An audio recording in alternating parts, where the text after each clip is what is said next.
똑같이 복음을 듣고 똑같이 교회의 구성원이 되었고 똑같이 예배에 참여하고 있고 똑같이 함께 기도하고 똑같이 성경 공부 제자 훈련도 받고 똑같이 봉사도 하고 서로를 섬겼는데 누구는 거의 그리스도인이 된 사람이고 누구는 온전한 그리스도인이라는 차이를 보이는 걸까요? 그것은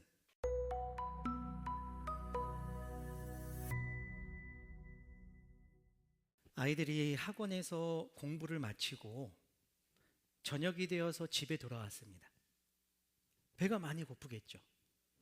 엄마는 아이들에게 조금만 기다려 맛있는 거 해줄게 말하고 저녁 식사를 준비합니다. 오늘 저녁 메뉴는 유명한 요리 유튜버의 크림 파스타 레시피였습니다. 영상에서 유튜버가 알려주는 대로 재료를 준비합니다. 생크림, 파마산 치즈, 마늘, 올리브 오일, 바질 등 똑같은 재료를 준비합니다. 유튜버처럼 팬 온도를 맞추고 또 끓이는 시간도 잘 맞춥니다. 마지막으로 영상에 나오는 것처럼 똑같은 그릇을 찾아서 요리한 음식을 담고 아이들을 부릅니다. 배고팠던 아이들은 와, 이거 엄마가 한 거야? 감탄과 함께 크게 한 입을 탁 먹습니다. 어때? 맛있어? 아이들의 반응이 궁금한 엄마의 질문에 아이들은 곧바로 대답합니다. 맛없어. 배달시켜줘. 반응을 보아하니 여러분들 집 얘기인가 봐요. 네.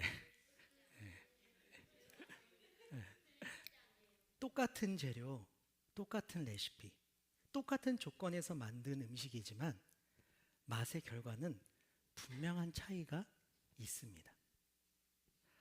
지난 몇 주간 설교에서 마태복음 7장에 예수님께서 하신 경고에 대한 말씀을 함께 나눴었습니다. 천국에 들어가는 문 앞에서 사람들이 주님, 주님, 저희 왔습니다 라고 예수님을 부를 때 예수님께서는 나는 너희를 모른다. 내게서 쏙 물러나라.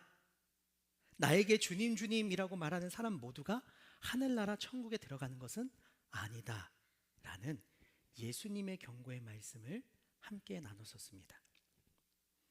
당연히 천국에 들어갈 줄 알았지만 예수님께서는 모른다고 하십니다. 왜냐하면 그들은 거의 그리스도인이 된 사람이었을 뿐 온전한 그리스도인은 아니었기 때문입니다.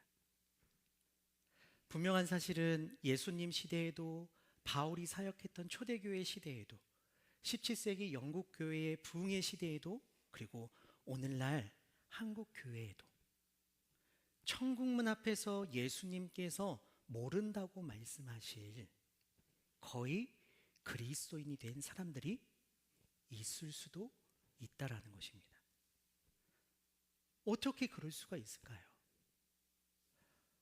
오늘 우리가 읽었던 말씀에도 이렇게 기록이 되어 있습니다. 히브리서 6장 4절에서 6절 상반절 말씀을 같이 한번 읽어보도록 하겠습니다. 자, 시작. 변화된 새 생활로 다시 돌아오지 못하는 사람들도 있습니다. 그들은 한때 하나님의 빛 가운데 살았고 하늘의 은사를 맛보며 성령을 경험한 사람들이었습니다. 하나님의 선한 말씀과 앞으로 올 새로운 세상의 능력도 받았습니다.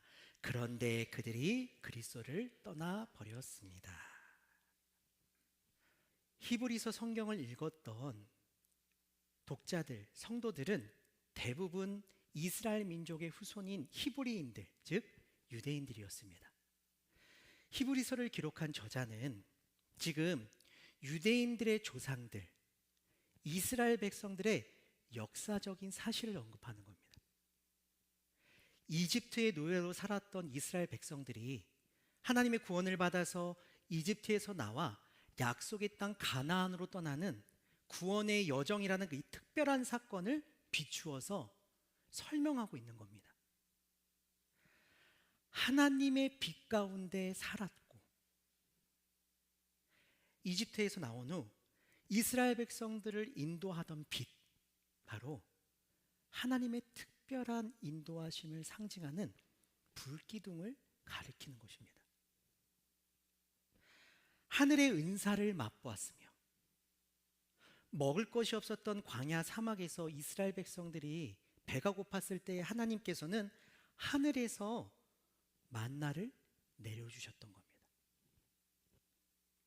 하나님의 선한 말씀, 새로운 세상의 능력, 모세를 통해서 주신 하나님의 말씀과 하나님께서 이스라엘 백성들을 이집트에서 구원하실 때 보여주셨던 10가지의 재앙과 홍해를 가르시는 기적들, 도저히 세상의 방법이라고는 말할 수 없는 놀라운 새로운 방법, 그 능력을 그들이 경험했다는 것을 의미하는 겁니다. 똑같이 하나님의 빛을 경험하고, 똑같이 하나님의 은사를 맛보고, 똑같이 하나님의 말씀, 새로운 세상의 능력을 경험했음에도 불구하고 누구는 약속의 땅 가나안에 들어갔지만 누구는 광야길에서 죽음을 맞이하게 됐다는 겁니다. 어떻게 이럴 수가 있을까요? 똑같이 복음을 듣고 똑같이 교회의 구성원이 되었고, 똑같이 예배에 참여하고 있고, 똑같이 함께 기도하고, 똑같이 성경 공부 제자 훈련도 받고, 똑같이 봉사도 하고 서로를 섬겼는데 누구는 거의 그리스도인이 된 사람이고 누구는 온전한 그리스도인이라는 차이를 보이는 걸까요? 이에 대해서 이 답을 얻기 위해서는 이렇게 질문을 바꿔서 생각해 보면 좋을 것 같아요. 어떻게 거의 그리스도인이 된 사람이 온전한 그리스도인과 같은 수준의 신앙생활의 성장을 보일 수 있었던 걸까? 어떻게 그렇게 신앙의 성장을, 성숙을 보일 수 있었던 걸까? 그것은 모든 사람이 가지고 있는 양심 때문입니다. 마태복음 27장 3절 말씀 우리 다 같이 한번 읽어볼까요? 시작. 예수님을 배반한 유다는 예수님이 유죄 판결을 받은 것을 보고 양심의 가책을 느꼈습니다. 그래서 은 30개를 대제사장과 장로들에게 돌려주었습니다. 다른 제자들과 똑같이 예수님께 제자로 부름을 받고, 똑같이 예수님을 따르고, 똑같이 예수님의 가르침을 듣고, 똑같이 예수님의 행하신 기적을 경험하고, 똑같이 예수님께서 주신 권능으로 복음을 전했던 가룟 유다가 예수님을 배반했습니다. 하지만 예수님께서 잡혀가셔서 유죄 판결을 받게 되자 우리가 읽었던 성경의 내용처럼 가룟 유다는 양심의 가책을 느낍니다. 그래서 은 30개를 대제사장과 장로들에게 돌려줍니다. 그의 마음에 있는 양심이 그가 저질렀던 죄를 깨닫게 한 겁니다. 그러나 여러분, 모든 사람이 가진 양심은 죄를 깨닫게는 하지만 결코 구원에 이르게는 하지 못한다는 겁니다. 여러분, 믿으실지 모르겠는데 저는 평소에 운전을 굉장히 안정적으로 하는 사람입니다. 교통 규칙도 되게 잘 지키는 사람이에요. 네, 반응이 왜 이러지? 계속 해볼게요. 네, 잘 견뎌볼게요, 제가. 네. 어느 날 제가 약속이 있었는데 약속 시간에 늦게 되어서 좀 급하게 운전을 했어요. 그러다 보니까 빨간불 이 정지 신호를 어기고 그냥 지나가게 된 거예요. 그런데 그 이후로 신호 위반한 일이 계속 제 마음에 걸리는 거예요. 약속 장소에 도착한 뒤에도, 약속한 사람과 만나서 차를 마시는 순간에도 계속 제 마음에 그 일이 걸리는 거예요. 왜요? 내가 헤아림 교회 담임 목사인데, 정말 성도들에게 본이 되어야 하는데, 하나님 앞에서 늘 정직하게 살아야 하는데 아무리 급해도 그렇지 사고가 날 수도 있고 누군가를 다치게 할 수도 있는데 정말 진정 이웃을 내 자신과 같이 사랑하는 자라면 정말 그렇게 해서는 안 되는데 저의 잘못을 진심으로 뉘우치며 마음에 찔려있던 것이 아니었습니다. 제 눈에 들어왔던 신호 위반 카메라 때문이었습니다. 찍혔을까 이거? 이거 벌금 나오면 이거 어떡하지? 거기 더군다나 어린이 보호구역이었는데 이건 벌금도 크고 벌점도 클 텐데 라는 걱정의 마음에 계속 걸렸던 겁니다. 어떤 행위에 대하여 옳고 그름, 선과 악을 구별하는 도덕적인 마음을 의미하는 양심은요, 죄를 깨닫게 할 수 있습니다.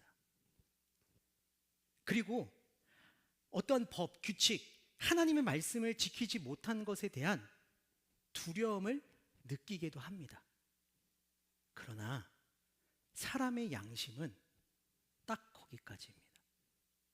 사람의 양심은 결코 죄를 해결할 수 없습니다. 그래서 사람들은 양심 때문에, 양심의 가책 때문에 이 양심이 자꾸 내 마음에 두렵고 괴로운 마음을 주기 때문에 그래서 종교적인 의무, 종교적인 일에 열심이라고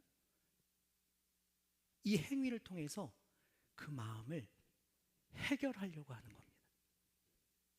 결국 사람의 양심은 죄를 해결하는 것이 아니라 종교적인 의무로 죄를 가리는 것입니다. 또한 사람의 양심은 종교적인 일에 열심을 내게 할 수 있지만 거룩한 삶에 이르게는 할 수 없습니다.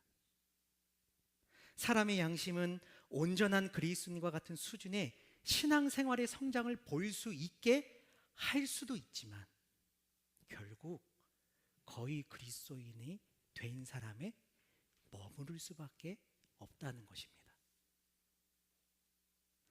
하지만 온전한 그리스도인은 사람의 양심이 아니라 복음이 변화시킵니다. 하나님의 말씀이라는 빛이 죄를 드러내고 그 죄의 문제를 자신이 해결할 수 없는 비참한 존재임을 깨닫게 하고, 그래서 자신의 죄의 문제를 십자가에서 해결하신 예수님만을 전적으로 의지하게 합니다. 오직 하나님의 은혜로만 주어지는 구원의 선물을 믿음으로 누리게 되는 것입니다. 여러분, 이것이 거의 그리스도인이 된 사람과 온전한 그리스도인의 차이인 겁니다. 그렇다면 여러분은 어떻습니까? 그리스도인으로서 지금까지 우리가 해왔던 그 모든 신앙생활들, 변화들, 성숙 성장들, 양심으로부터 시작된 겁니까? 아니면 복음입니까?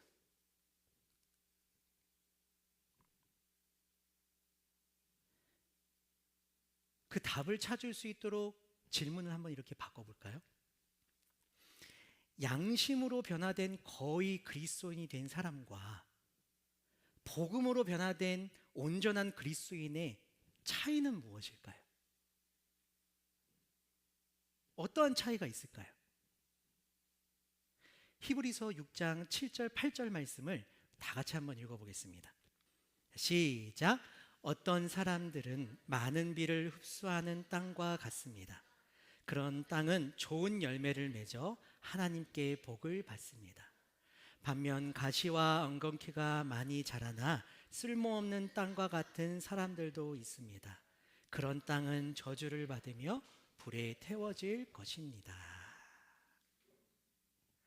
거의와 온전함의 차이를 구별하는 방법은 열매입니다.